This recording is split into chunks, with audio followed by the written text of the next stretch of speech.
नमस्कार दोस्तों और मेरे डियर स्टूडेंट्स, मैं Gaurav Chaudhary lecturer electronics third year के इलेक्ट्रॉनिक्स के स्टूडेंट्स का स्वागत करता हूं उनके यूनिट 1 के पार्ट 2 के इस ई लेक्चर में। तो चलिए आज हम शुरुआत करते हैं। इससे पहले का आपने यूनिट 1 देखा था, उम्मीद है उसको आपने समझा होगा अच्छे से। तो आज हम पार्ट 2 करते हैं, यानी जो भी रिमेनिंग टॉपिक्स रह रहे हैं इस यूनिट में उसकी हम शुरुआत करते हैं। तो ये कुछ कंटेंट्स हैं आज के ई लेक्चर के। First of all basics of switching system, फिर उसके बाद में हम देखेंगे इलेक्ट्रॉनिक टेलीफोन हैंडसेट, फिर block diagram of cordless telephone system और finally brief idea of EPA-BX। तो स्टार्ट करते हैं स्विचिंग सिस्टम से। स्विचिंग सिस्टम क्या होता है देखा था हमने। दरअसल ये हमारा एक एक्सचेंज का इसमें रोल होता है। अब एक्सचेंज या स्विच होना है, स्विच से आप समझते हैं दरअसल दो पोजीशन होती हैं, या तो एक पोजीशन उसकी ऑन होगी या ऑफ होगी। अब इसको हम टेलीकॉम में कैसे देखते हैं वो हम थोड़ा सा पढ़ लेते हैं। A telecommunication network is a group of systems that establishes a distant call. यानी हमारा जो दरअसल टेलीकम्युनिकेशन का जो नेटवर्क होता है वो बहुत सारे सिस्टम के ग्रुप से बना हुआ होता है, और जिसकी सहायता से हम एक डिस्टेंट कॉल यानी दूरी के बीच में एक कॉल हम एस्टेब्लिश कर पाते हैं। The switching systems are part of a telecommunication network. ठीक है, इस पॉइंट से हम आगे चलते हैं। The switching stations provide connection between different subscriber. जैसा कि मैंने आपको बताया कि वो जो स्विच होता है वो दरअसल एक सब्सक्राइबर से दूसरे सब्सक्राइबर के बीच में लाइन को जोड़ने का काम करता है। प्रोवाइड कनेक्शन यानी वो कनेक्शन प्रोवाइड कराता है। जैसे कि सपोज़ मान के चलिए आप किसी रूम में हैं और आपको फ़ैन का स्विच ऑन करना है, मतलब आप स्विच ऑन करते हो तो वो क्या प्रोवाइड कराता है उस फैन को? इलेक्ट्रिसिटी। तो मतलब इलेक्ट्रिसिटी उस स्विच तक होती है, लेकिन जैसे ही हम उसको ऑन करते हैं तो कनेक्शन एस्टेब्लिश हो जाता है और फाइनली हमें आउटपुट मिलता है हवा के फॉर्म में। इस तरीके से ऐसा ही कुछ हमारा स्विचिंग स्टेशन करता है जो कि सब्सक्राइबर के बीच में कनेक्शन को प्रोवाइड कराता है। Such switching system can be group to form telecommunication network. The switching systems are connected using lines called the trunks. उसको हम ट्रंक्स भी बोलते थे। स्टूडेंट्स को तो अभी नहीं, इवन मेरे टाइम में भी नहीं था। मेरे टाइम में थोड़ा बहुत ट्रंक्स थे। आप बात कर सकते हैं हमारे पिताजी के या हमारे दादाजी के टाइम पे, तब ट्रंक्स लाइन हुआ करती थी। उस समय क्या होता था, उस समय हम एक्सचेंज को कॉल करते थे और फिर फाइनली वहाँ पर जो स्विचिंग स्टेशन होते थे वो जो पर्टिकुलर हमें जहाँ पर कॉल लगाना है उसके लिए हमें एक डेडिकेटेड लाइन दे देते थे, उसको बोलते थे हम trunk line. The lines that run to the subscriber premises are called subscriber lines. फिर हम ये थोड़ा सा हमारे स्विचिंग सिस्टम का डायग्राम देख लेते हैं। आप देख रहे हैं कि जैसे ये स्विचिंग सब स्टेशन 1, 2, 3 एंड 4 इस तरीके से आपका ये बना हुआ है। और इसमें हम देख रहे हैं कि पर्टिकुलर जैसे ये लाइन है, ये ट्रंक्स हैं ये वाले, और ये जो लाइन जा रही है ये है सब्सक्राइबर लाइन। यानी मान के चलिए यहाँ पर एक सब्सक्राइबर है, उसको कहीं इधर कॉल करना है दूसरी लाइन पे, तो एक ट्रंक लाइन डेडिकेटेड होगी। हो सकता है कोई दूरी पर हो तो, या फिर इसका इससे कनेक्शन हो सकता है, इधर हो सकता है, डिपेंड करेगा उसको कनेक्शन कहाँ मेंटेन करना है। तो ये कुछ हमारा स्विचिंग सिस्टम का डायग्राम हुआ। अब थोड़ा सा और हम इसको देख लेते हैं अर्लियर स्टेजेस में क्या होता था। From the early to the latest stages of 20th century 1900 से 80 तक, when a person needed to make a distant call, the call was routed to the operator first. The call was first routed to the operator at the nearest switching centre and then the number and location of the subscriber was noted down. जैसे कि मैंने अभी आपको थोड़ी देर पहले बताया था कि जैसे हमारे फादर या दादाजी के टाइम पे, इवन मेरे टाइम पे भी 90s तक ये कम होने लग गया था ट्रंक्स। तो उस समय क्या होता था, जो भी हमारे नियरेस्ट हमारा एक्सचेंज होता था उसको फ़ोन लगाया जाता था, और फिर वो जिसको हमें कॉल करना है वो उसका नंबर नोट डाउन करता था और उसकी लोकेशन। जैसे सपोज़ जयपुर से दिल्ली कॉल करना है और दिल्ली में कोई एक एक्स पर्सन बैठा है और मैं गौरव को एक्स को कॉल लगाना है, तो लोकेशन नोट डाउन हो गई, उसका नंबर नोट डाउन हो गया। Here the job of the operator was to establish a call to the remote switching center and then recall the calling subscriber to establish the connection। यानी उस calling subscriber को वो दोबारा call करता था, उससे पहले उस कॉल को रिमोट स्विचिंग सेंटर जो ऑपरेटर होता था उसको एस्टेब्लिश करता था, और फाइनली इस तरीके से हमारा कॉल लगता था। This system of making calls was called the trunk call system. इसको हम ट्रंक कॉल सिस्टम भी कहते थे। For example, a person at Jaipur can book a trunk call to Delhi and wait for the operator to call back. यानी operator आपको दोबारा call back करेगा when the operator establish connection through the trunk lines and the switching system. हाँ, ये costly होता था, इसमें कोई डाउट नहीं है, क्योंकि आपके लिए डेडिकेटेड लाइन बनती थी। आपको अगर जैसे मतलब क्वालिटी ऐसी चाहिए या अर्जेंसी में आपको बात करनी है, तो ये डेडिकेटेड लाइन हुआ करती थी, ट्रंक लाइन। नॉर्मल लाइन्स भी होती थी, लेकिन उस नॉर्मल लाइन्स पे अगर रूट बिज़ी हुआ तो संभावना होती थी कि आपका उस टाइम कॉल ना लगे। तो ये होता था हमारा स्विचिंग सिस्टम का बेसिक। अब कुछ और हम इसके बेसिक्स देख लेते हैं। इसमें स्विचिंग सिस्टम में दरअसल हमारे 3-4 पार्ट्स होते हैं। पहला तो होता है इनलेट्स एंड आउटलेट्स। इनलेट्स क्या होता है? The set of input circuits of an exchange are called inlets. जो हमारे इनपुट सर्किट होते हैं एक्सचेंज में, उनको हम इनलेट्स कहते हैं, और जो जाहिर सी बात है जो आउटपुट सर्किट्स होते हैं उसको हम आउटलेट्स कहते हैं। The primary function of a switching system is to establish an electrical path between a given inlet outlet pair. ठीक है, स्टूडेंट को लाइन क्लियर हुई होगी कि इलेक्ट्रिकल पाथ को एस्टेब्लिश करना प्राइमरी फंक्शन होता है स्विचिंग सिस्टम का।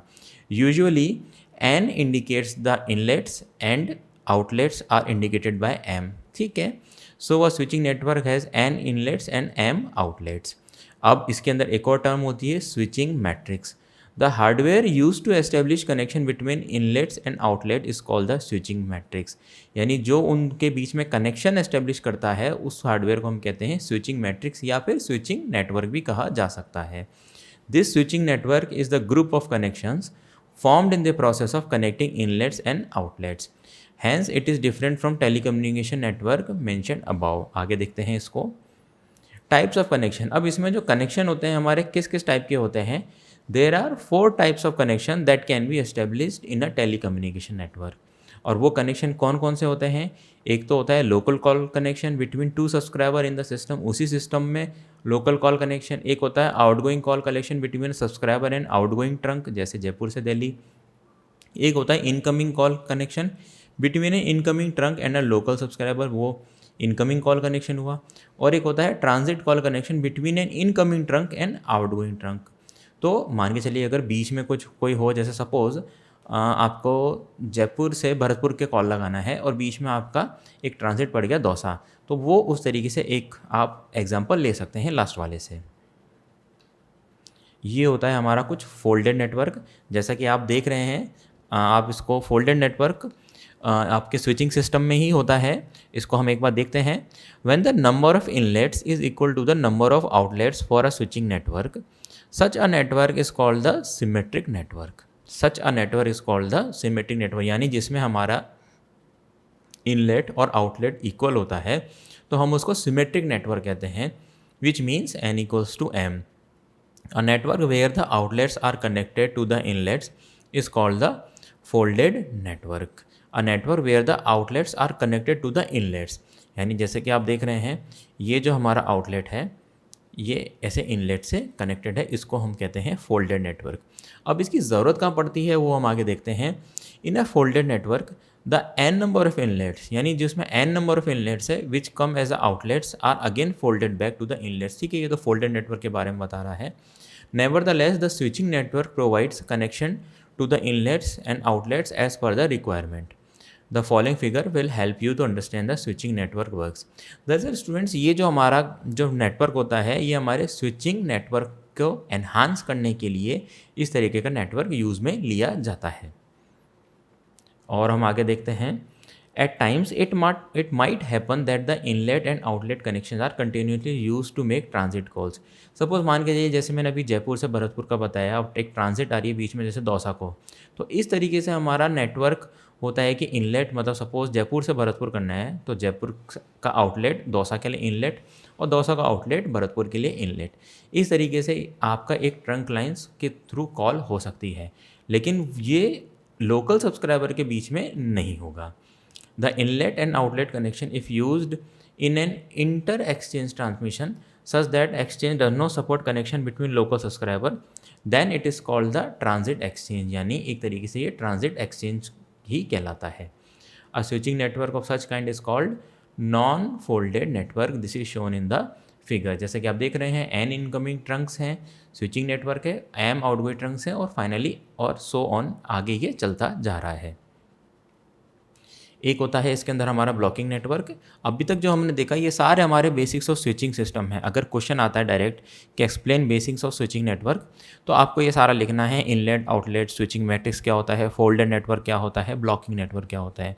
पर्टिकुलर एक किसी डेडिकेटेड क्वेश्चन पूछ लिया उससे रिलेटेड कि एक्सप्लेन ब्लॉकिंग नेटवर्क, तो आपको ये पर्टिकुलर लिखना है। ब्लॉकिंग नेटवर्क क्या होता है उसको हम देख लेते हैं। If there are no switching path free in the network, जैसे कि हम ब्लॉक से समझ पा रहे हैं इसको कि कोई भी स्विचिंग पाथ फ्री नहीं है नेटवर्क में, the call requested will be denied. जाहिर सी बात है कॉल कंप्लीट नहीं हो पाएगी, वो उसको डिनाई करना पड़ेगा। Where the subscriber is set to be blocked, यानी वो ब्लॉक हो जाएगा। And the network is called blocking network. In a blocking network the number of simultaneous switching paths is less than the maximum number of simultaneous conversation that can take place. The probability that a user may get blocked is called the blocking probability. A good design should ensure low blocking probability. Ramayan की तरह पढ़ दिया मैंने इसको, अब मैं इसको समझाता हूँ। दरअसल स्टूडेंट क्या होता है कि जैसे मान के चलिए किसी नेटवर्क की कैपेसिटी n है, यानी वो एक समय में n नंबर ऑफ कॉल ले सकता है, n कैपिटल N से मान के चलते हैं।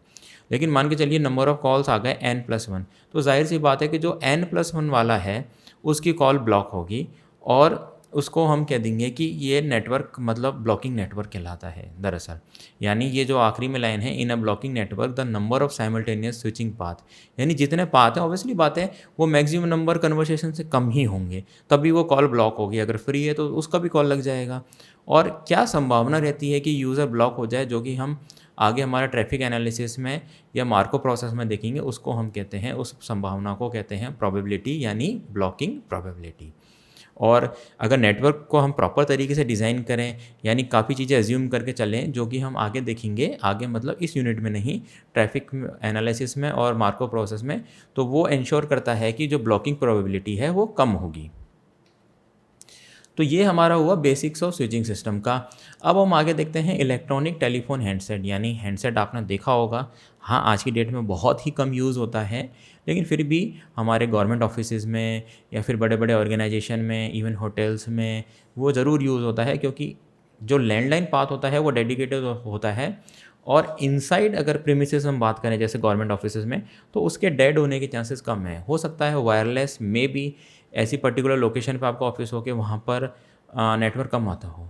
जैसे कि हम हमारे कॉलेज की भी बात करें तो कुछ एरियाज़ में रेंज कम हो जाती है, लेकिन वायर्ड की इस तरीके की पॉसिबिलिटी बहुत कम हो जाती है। बस हमारा वहाँ पर फिजिबिलिटी और कनेक्शन हो, मेन रिक्वायरमेंट। तो आप देख सकते हैं ये हैंडसेट का है। कुछ यहाँ से स्टार्ट कर रहे हैं रिसीवर यानी आपके जो ईयर पर लगता है, ये ट्रांसमीटर जो माउथ से आपकी जो आवाज़ जाएगी, ये आपका स्पीच सर्किट, ये हुक स्विच जो मतलब कनेक्ट डिस्कनेक्ट के लिए होता है, ये डायल और फाइनली रिंगर, और जो कि ये एक्सटर्नली टेलीफोन लाइन जा रही है। यानी रिसीवर तो कोई भी लाइन होती है उसको रिसीव करके आपको फाइनली जो लाउड स्पीकर होता है, लाउड स्पीकर ना बोल के हमको सब कह सकते हैं उसको स्मॉल स्पीकर, आपको मतलब वो इलेक्ट्रिकल को आपको साउंड में कन्वर्ट करके देता है। ट्रांसमीटर में वही आपके माइक्रोफोन लगा होता है, माइक्रोफोन आपके जो भी साउंड है उसको इलेक्ट्रिकल इक्विवेलेंट में कन्वर्ट करके देता है, यानी दोनों ट्रांसड्यूसर होते हैं।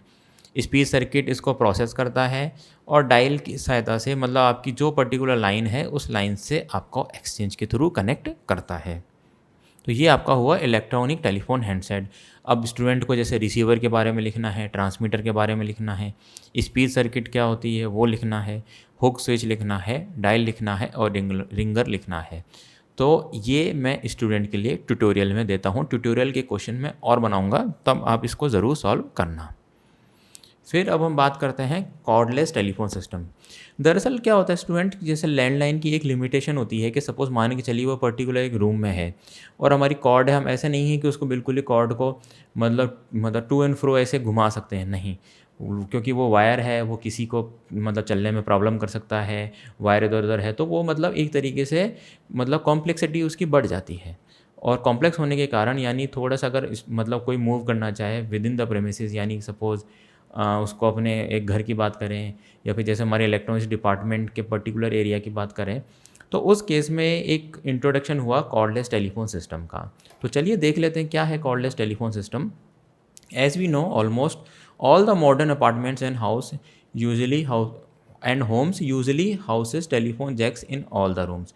यानी आपने जैसे जैक देखा होगा, जैसे लैब्स में देखा होगा, इलेक्ट्रॉनिक्स डिपार्टमेंट, हालांकि सारे डिपार्टमेंट में है, उसमें RJ45 की है, टेलीफोन का भी है। This makes it possible to move a single telephone for use in all rooms as required. Cordless telephone is much friendlier than this. यानी अगर कॉर्डलेस होगा तो सपोज एक बेस यूनिट होगी और वो हमारे सारे लैब में उसकी मूवमेंट हो सकती है। हालांकि कॉर्डलेस की रेंज इतनी ज़्यादा नहीं होती है, बट फिर भी हम सिंगल प्रेमिसेस की एक छोटे से एरिया की बात करें तो उसके लिए वो काफ़ी फ्रेंडलियर है। The cordless telephone system consist of 2 units, namely ये VIZ डॉट का मतलब होता है namely base unit and portable. Portable को हम दरअसल हैंडसेट ही बोलते हैं, हमारा मोबाइल जैसा होता है, थोड़ा सा बड़ा होता है मोबाइल से तो, बट मोबाइल जैसा दिखता है। Base unit is wired, base unit तो वायर्ड से कनेक्ट होती है विथ स्टैंडर्ड टेलीफोन लाइन, और वो पावर्ड होती है AC मेन से, and provide place to place and charge the handset unit on it. उसके साथ में एक चार्जर भी होता है जो कि हैंडसेट यूनिट को चार्ज करता है। हम देख लेते हैं, देखिए लेफ्ट हैंड साइड में आप देख रहे हैं बेस यूनिट है, जो ट्रांसमीटर इसको XMTR से रिप्रेजेंट करते हैं, और रिसीवर यानी 46 मेगाहर्ट्ज़ की एक फ्रीक्वेंसी है जिससे ट्रांसमिट कर रहा है ये। और अगर यहाँ से कोई सिग्नल आ रहा है वो 49 मेगाहर्ट्ज़ पे कर रहा है। ये पावर सप्लाई हुआ, हमारा बैटरी चार्जर हुआ, यहाँ से सप्लाई आ रही है। ये हमारा पोर्टेबल यूनिट जिसको आप लगभग 100 मीटर 150 मीटर के दायरे में आप लेकर के इसको घूम सकते हैं, क्योंकि ये वायरलेस कनेक्शन होता है। रिसीवर होता है 46 मेगाहर्ट्ज़ पे जो कि ये इससे मैच करता है, और ट्रांसमीटर होता है 49 मेगाहर्ट्ज़ पे, जिससे कि इंटरफेरेंस होने का कोई भी चांस नहीं हो। बाकी जैसे हमने इलेक्ट्रॉनिक टेलीफोन हैंडसेट में देखा, सेम सिस्टम होता है, स्पीकर होता है, माइक्रोफोन होता है, रेस्ट कीपैड, डायल कीपैड मान लीजिए, और इसके अंदर एक बैटरी होती है। वो बैटरी टाइम टू टाइम यहाँ पर इसके बैटरी चार्जर के थ्रू चार्ज होती रहती है। तो ये होता है हमारा कुछ block diagram of cordless telephone system. चलिए अब आगे बढ़ते हैं। FCC होता है हमारा फेडरल कम्युनिकेशन कमेटी। दरअसल स्टूडेंट ये डिसाइड करती है कि पर्टिकुलर फ्रीक्वेंसी रेंज कौन से, मतलब चैनल को क्या फ्रीक्वेंसी रेंज देनी है, कौन से स्टैंडर्ड को क्या प्रोवाइड कराना है। तो इस तरीके की ये कमेटी होती है इंटरनेशनल स्टैंडर्ड्स की, फेडरेशन कम्युनिकेशन कमेटी।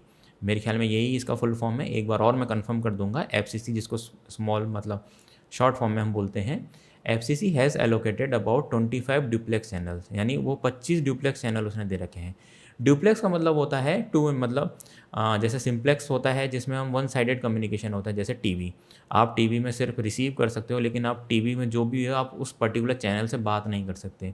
दूसरा होता है हाफ ड्यूप्लेक्स, जैसे कि वॉकी टॉकी आपने देखा होगा दरअसल मूवीज़ में, जिसमें आर्मी वाले बोलते हैं hello this is alpha over. Over इसलिए होता है क्योंकि वो पहले बटन दबाता है अपने ट्रांसमीटर का, फिर वो बटन छोड़ता है रिसीविंग के लिए।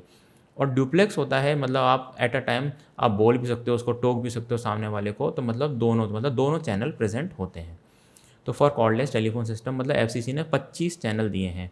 उन 25 चैनल की अलग अलग फ्रीक्वेंसी मतलब रेंज है। Here frequency modulation technique is employed, मतलब FM मतलब फ्रीक्वेंसी मॉड्यूलेशन होता है। Crystal control is provided to set these frequency. उसके अंदर एक क्रिस्टल कंट्रोल की सहायता से इन मतलब फ्रीक्वेंसी को सेट किया जाता है।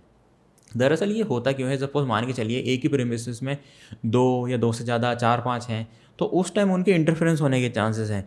तो क्या होता है कि जैसे जो भी पर्टिकुलर चैनल होता है वो ऑटोमेटिकली क्रिस्टल कंट्रोल की सहायता से अलॉट हो जाता है। जैसे मान के चलिए पहला है, जैसे हम पहला देखते हैं जिसकी बेस ट्रांसमिट फ्रीक्वेंसी है 43.72 और हैंडसेट की 48.76।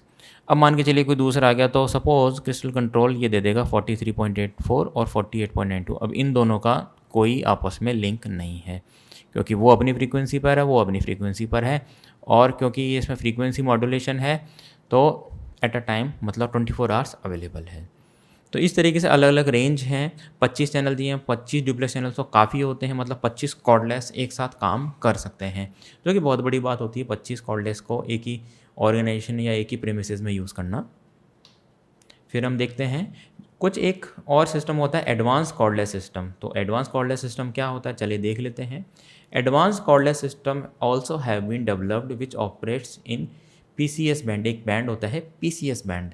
PCS की क्या फुल फॉर्म में अगेन स्टूडेंट के लिए वर्क है, फ्रॉम 902 टू 928 मेगाहर्ट्ज़, और उसके अंदर 4 basic advance cordless telephone system exist करते हैं, 902 से 928 मेगाहर्ट्ज़ का। और देख लेते हैं पहली जो कैटेगरी होता है एडवांस की, वो एफएम यूज़ करता है 900 मेगाहर्ट्ज़ की फ्रीक्वेंसी रेंज में। जो सेकंड टाइप होता है वो भी 900 मेगाहर्ट्ज़ करता है, लेकिन उसमें वो डिजिटल होता है। और एडीपीएसएम, ये शायद आप 303 में पढ़ेंगे। एडीपीएसएम क्या होता है, वो उस टेक्निक उसमें यूज़ होती है। आपका डिजिटल मॉड्यूलेशन की टेक्निक है ये। जो थर्ड टाइप होता है, third type uses spread spectrum, जो कि आपकी सीडीएम है, हालांकि अब तो सीडीएम में बंद हो चुका है। And operates at 902 to 928 megahertz. CDM में स्टूडेंट बंद कॉमर्शियली हुआ है, टेक्निकली टेक्नोलॉजी तो अभी भी एग्जिस्ट करती है। The fourth type uses spread spectrum and operates at 2.4।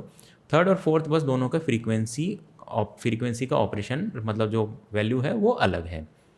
तो हम आगे देख लेते हैं। अब हम आ जाते हैं इस यूनिट के लास्ट टॉपिक पे, electronic private automatic branch exchange. दरअसल आप जैसे कि समझ सकते हैं, इलेक्ट्रॉनिक यानी कुछ ना कुछ इलेक्ट्रॉनिक्स का पार्ट, कंपोनेंट, डिवाइस यूज़ हो रहा होगा। प्राइवेट यानी खुद की संस्था। ऑटोमेटिक यानी उसके अंदर ऑटोमेशन है। ब्रांच यानी एक पर्टिकुलर शाखा। और एक्सचेंज से आप समझते हैं कि एक्सचेंज का काम होता है सब्सक्राइबर की लाइंस को कनेक्ट करना। मेन सबसे ईजी वर्ड्स में बात करें तो अब क्या होता है, कभी कभी जैसे मान के चलिए हम जीपीसी दौसा की बात करते हैं। अब जीपीसी दौसा में सपोज़ काफ़ी बड़ा प्रेमिसेस में कॉलेज फैला हुआ है और प्रिंसिपल सर को कॉल करना है, या फिर मतलब इतनी दूरी है कि उनके मतलब बाहर कोई भी मतलब पियोन बैठा है, उसको वो किसी और काम में एंगेज कर रखा है, नहीं भेज सकते हैं। तो अब पॉसिबिलिटी क्या है, या तो वो कॉल करें उसको, इन सपोज नेटवर्क नहीं है, तो उस केस में ऐसी मतलब जगह पर, या फिर ठीक है जीपीसी दौसा का मैं एग्जांपल दे रहा हूँ, या फिर आप कोई और बड़ी ऑर्गेनाइजेशन की बात करें तो वहाँ पर ईपीबीएक्स काम आता है। यानी खुद का प्राइवेट एक्सचेंज है, जहाँ पर इंटरनली आपके एम्प्लॉयज़ प्रिंसिपल सर से कनेक्टेड हैं, या फिर जो भी आपके हेड हैं उससे कनेक्टेड हैं, ताकि एक दूसरे से कम्युनिकेशन किया जा सके। ये आपका ईपीएबीएक्स इन जनरल डिफाइन हुआ। चलिए हम इसमें देख लेते हैं क्या है। EPABX is an electronic device use in offices, hotels, industries, जैसा कि मैंने बताया, and many other places for voice communication.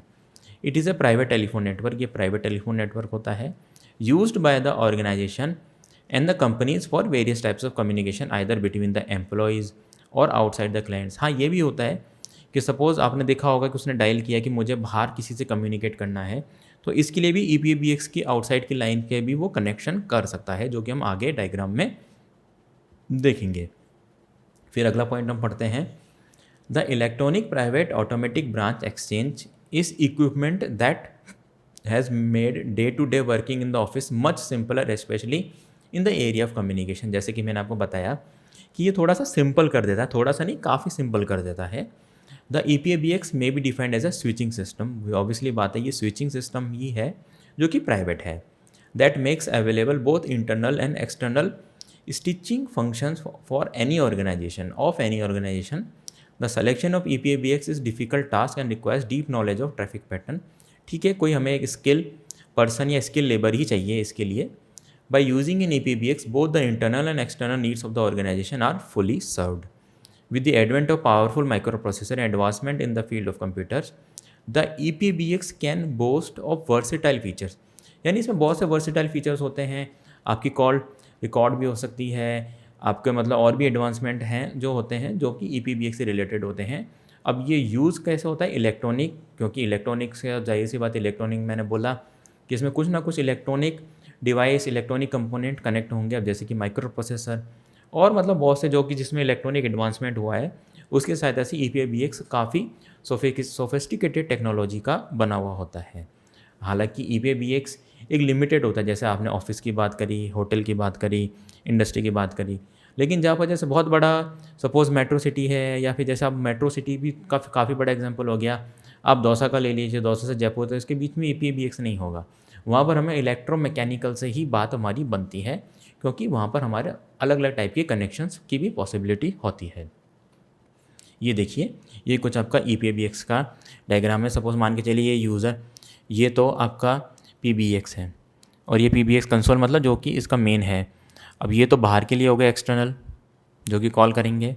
ये यूज़र 1, यूज़र 2, यूज़र ऐसे बहुत सारे हैं। सपोज़ एक यूज़र है प्रिंसिपल सर, बाकी हम लोग लेक्चरर लोग हैं, वो प्रिंसिपल सर फ़ोन लगा रहे हैं। सपोज़ ये HOD इलेक्ट्रॉनिक्स हैं, ये HOD CS हैं, सिविल है, मैकेनिकल है। इस तरीके से आपका ये EPABX काम करता है। इस EPABX की सहायता से आपके सारे वर्क होते हैं। सपोज़ मान के चलिए इस यूज़र 1 को HOD सिविल को किसी एक्सटर्नल को लगाना है तो वो भी इसके थ्रू जाते हुए डाइवर्ट हो जाएगी, मतलब स्विचिंग का काम ये आपका EPBX करता है। तो इस तरीके से आपका ये EPBX काम करता है। ये आपको कुछ EPBX सिस्टम कनेक्शन डायग्राम है, जैसे देख लीजिए। इसके अंदर आप देख रहे हैं ये तो लाइन 1, लाइन 2, लाइन 3 इंटिल कॉल, मतलब ये इंटरनल कॉल के लिए है, और ये अलग अलग एक्सटेंशन के लिए जा रहा है। इस तरीके से हमारा EPBX होता है। तो स्टूडेंट ये हमारा यूनिट 1 पूरा हुआ। उम्मीद करता हूँ जो इससे पहले पार्ट 1 जो लेक्चर था वो आपको समझ में आया होगा, अगर आपने देखा होगा तो, क्योंकि मैं बार बार यही कह रहा हूँ, कोरोना महामारी में अपना ध्यान रखें, अपने फैमिली का ध्यान रखें, फालतू इधर उधर ना घूमें। एज आपके पास में बहुत टाइम है तो मेडिटेशन करें, और मोस्ट इंपॉर्टेंट थिंग, अगर आप मेडिटेशन कर रहे हैं तो अपनी पढ़ाई बिल्कुल नहीं छोड़ेंगे। तो मैं उम्मीद करता हूँ कि आप लोगों को ये लेक्चर समझ में आया होगा। स्टूडेंट्स चाहें तो अपना क्वेश्चन पुटअप कर सकते हैं कमेंट्स में, या फिर अभी जब भी हमारी लाइव क्लास हो तो उसमें हम ट्यूटोरियल करेंगे तो उसमें भी वो देख सकते हैं। Thank you.